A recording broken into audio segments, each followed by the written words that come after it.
बिस्मिल्लाहिर्रहमानिर्रहीम। अस्सलामुअलैकुम दोस्तों, मेरा नाम आसिफ खान और आप देख रहे हैं इंडियन मुस्लिम। दुनिया में तकरीबन 4000 से ज़्यादा छोटे बड़े धर्म हैं। हर धर्म कुछ ना कुछ अच्छी बातें सिखाता है। दुनिया में अगर धर्म ना हो तो लोग खाने पीने रहने सहने का तरीका भूल जाते हैं। आज पूरी दुनिया में इस्लाम धर्म सबसे ज्यादा तेजी से फैल रहा है। लोग इस्लाम धर्म से मुतासिर हो रहे हैं। इसकी वजह है इस्लाम धर्म का सच्चा धर्म होना। इस्लाम धर्म में हवाई बातें और अंधविश्वास नहीं है। इसी वजह से लोग इस्लाम धर्म की तरफ अट्रैक्ट होते हैं। इस्लाम धर्म की हर बात दूसरे धर्मों से अफजल है, जिनमें से कुछ खास बातें मैं आपको आज की इस वीडियो में बताने वाला हूँ। अगर इन बातों को इस दुनिया में इम्प्लीमेंट कर दिया जाए तो इस दुनिया में अमन और शांति कायम हो जाएगी।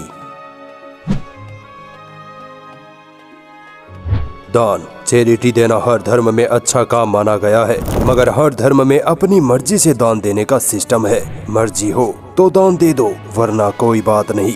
जबकि इस्लाम में दान देने का ज़कात सिस्टम हर अमीर मुसलमान पर कंपलसरी किया गया है। हर अमीर मुसलमान अपनी कमाई का सालाना 2.5% गरीब जरूरतमंदों को दान देगा, और इस्लाम ने इसे गरीबों का अधिकार माना है, ना कि भीख। आज मुसलमानों के पास इतना पैसा है कि अगर मुसलमान ईमानदारी से ज़कात निकाले तो पूरी दुनिया की गरीबी भूखमरी खत्म की जा सकती है, देश की इकोनॉमी बेहतर की जा सकती है, समाज में अमीरी गरीबी का फर्क खत्म किया जा सकता है। ज़कात जैसा निज़ाम पूरी दुनिया में किसी भी धर्म में नहीं है, ना ही किसी देश में आज तक बन पाया है। फैमिली सिस्टम, मजबूत खानदानी निज़ाम। दोस्तों, इस्लाम ने हमें जो फैमिली सिस्टम दिया है उसकी मिसाल शायद ही आपको कहीं मिलेगी। इस्लाम में मियाँ बीवी का रिश्ता, माँ बाप और औलाद का रिश्ता और भाई बहन के रिश्तों को बहुत इम्पोर्टेंस दी गई है। इस्लाम तो कहता है कि जन्नत तुम्हारी माँ के पैरों के नीचे है और तुम्हारा बाप उस जन्नत का दरवाजा है। अल्लाह कुरान में कई जगह अपने हक के बाद सीधे माँ बाप के हुकूक का हुक्म देता है। इस्लाम सिखाता है कि अगर तुमको जन्नत चाहिए तो अपने माँ बाप की सेवा करो और उनको उफ तक ना कहो। इस्लाम ने हमें ऐसा मैरिज सिस्टम दिया है कि आज पूरी दुनिया में सबसे कम तलाक मुसलमानों में ही होता है।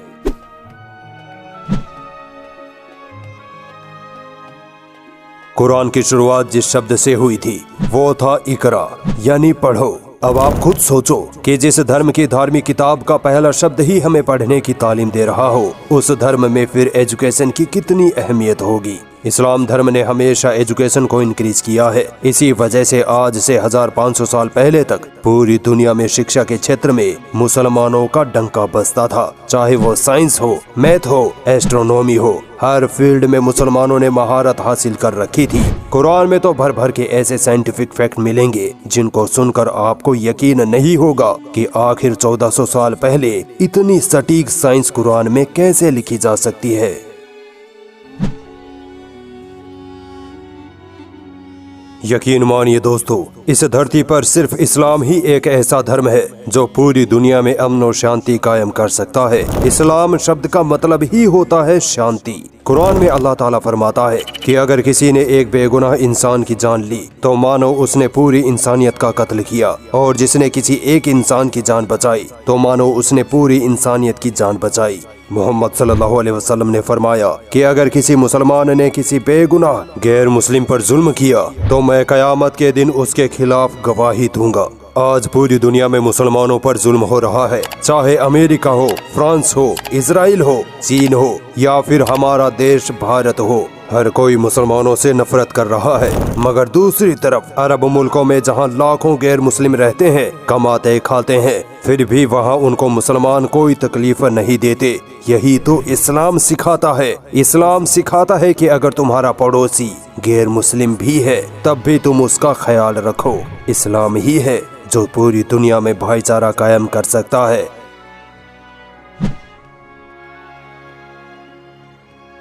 इस्लाम की बुनियादों में एक बुनियाद है सोशल जस्टिस एंड इक्वालिटी, न्याय और बराबरी। अल्लाह ताला कुरान में फरमाता है कि इंसाफ के लिए मजबूती से जमे रहो, चाहे वो तुम्हारे खिलाफ हो या तुम्हारे माँ बाप के खिलाफ हो, चाहे अमीर हो या गरीब हो, हर हाल में तुम्हें इंसाफ करना है। अब इससे बड़ी और क्या बात होगी कि इस्लाम सबको बराबर मानता है। इस्लाम ने ब्याज को हराम करार दिया है, क्योंकि ब्याज की वजह से अमीर और ज्यादा अमीर और गरीब और ज्यादा गरीब होता चला जाता है, जिसकी वजह से इंसानियत का बंटवारा होता है। मगर इस्लाम ने इस सिस्टम को रोका है। आज पूरी दुनिया में काले गोरे के नाम पर, ब्राह्मण दलित के नाम पर ऊंच नीच पाई जाती है, मगर इस्लाम इकलौता धर्म है जहाँ सब इंसान बराबर माने जाते हैं।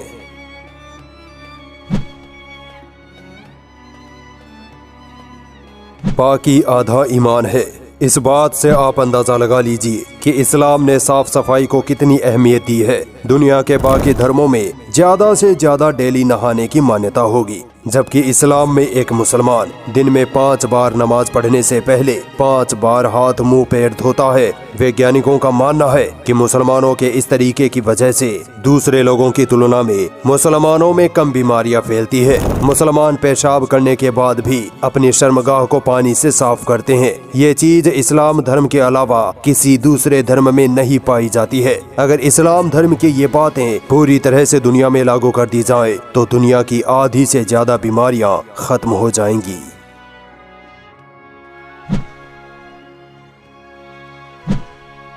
दोस्तों, अगर आज पूरी दुनिया में इस्लामी निजाम लागू कर दिया जाए तो दुनिया की हर महिला खुशी से झूम उठेगी। वजह इसकी ये है कि इस्लाम ने महिलाओं को जितने अधिकार दिए हैं उतने किसी धर्म ने नहीं दिए। इस्लाम ने महिलाओं को प्रॉपर्टी रखने, विरासत में हिस्सा, नौकरी, कामकाज, हर फील्ड में अधिकार दिए हैं। और सबसे बड़ी बात तो ये कि इस्लाम ने ये अधिकार 1400 साल पहले ही महिलाओं को दे दिए थे, जब छोटी छोटी बच्चियों को जिंदा दफन कर दिया जाता था, जब महिलाओं को जानवरों की तरह रखा जाता था। आज भी महिलाओं को बस सेक्स ऑब्जेक्ट की तरह रखा जा रहा है। आजादी के नाम पर उनको इस्तेमाल किया जा रहा है। हमारे देश और वेस्टर्न देशों पर गौर करिए, वहाँ की महिलाओं की आए दिन रेप हो रहे हैं और रेपिस्ट को सजा भी नहीं मिल पाती।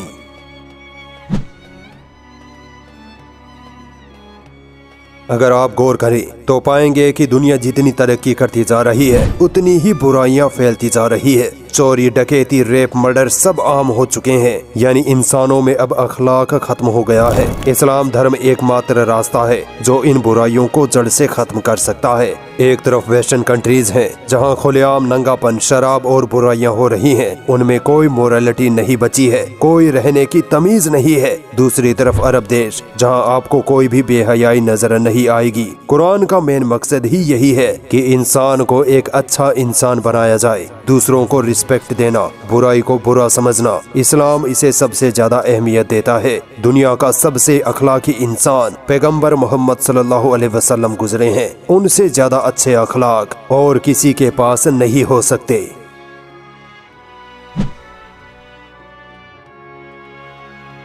क्या आपने कभी सोचा है कि हम इंसान इस दुनिया में क्यों हैं? आखिर हमारी जिंदगी का मकसद क्या है? यकीन मानिए, इस्लाम के अलावा कोई दूसरा धर्म इस सवाल का सही से जवाब नहीं दे पाया है। दुनिया की हर चीज का कोई न कोई मकसद है। पेन का मकसद है लिखना, घड़ी का मकसद है टाइम दिखाना, सूरज का रोशनी देना। इसी तरह हम इंसानों का भी कोई न कोई मकसद तो जरूर है। हम यूं ही तो यहाँ नहीं आए हैं। इस्लाम इस सवाल का साफ जवाब देता है कि अल्लाह ने इंसानों को इसलिए बनाया है ताकि वो अल्लाह की, अपने बनाने वाले की इबादत करे। अगर हमारी जिंदगी का कोई मकसद ना होता तो आज ये दुनिया तबाह बर्बाद हो गई होती। इस्लाम ने पर्पज ऑफ लाइफ का कॉन्सेप्ट दिया है ताकि इंसानियत जिंदा रहे, इंसानों को सही और गलत का फर्क महसूस होता रहे। ईसाई शराब और नंगेपन में मस्त है तो इधर हिंदू हजारों लाखों भगवानों में उलझे हैं, 7 जन्मों के चक्रव्यूह में फंसे हैं। अगर दुनिया इस्लाम के कॉन्सेप्ट पर गौर करे तो दुनिया में शांति कायम हो सकती है। लोग जगह जगह भटकना छोड़ देंगे और अपनी असल मंजिल को पा लेंगे।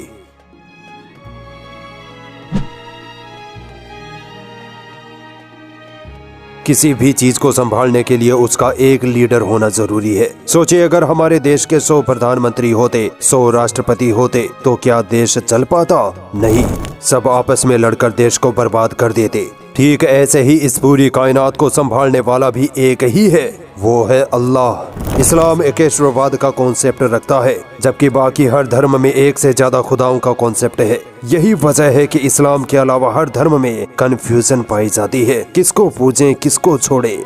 मोनोथियज्म एक ऐसा कॉन्सेप्ट है जिसकी वजह से पूरी दुनिया एक हो सकती है। सबका एक खुदा होगा तो सब लोग मिलजुल कर रहेंगे और दुनिया में अमन व अमान कायम होगा, और ये काम सिर्फ इस्लाम धर्म ही कर सकता है। उम्मीद करता हूँ दोस्तों ये वीडियो आपको पसंद आई होगी। वीडियो को लाइक कीजिए और चैनल को सब्सक्राइब कर दीजिए। शुक्रिया।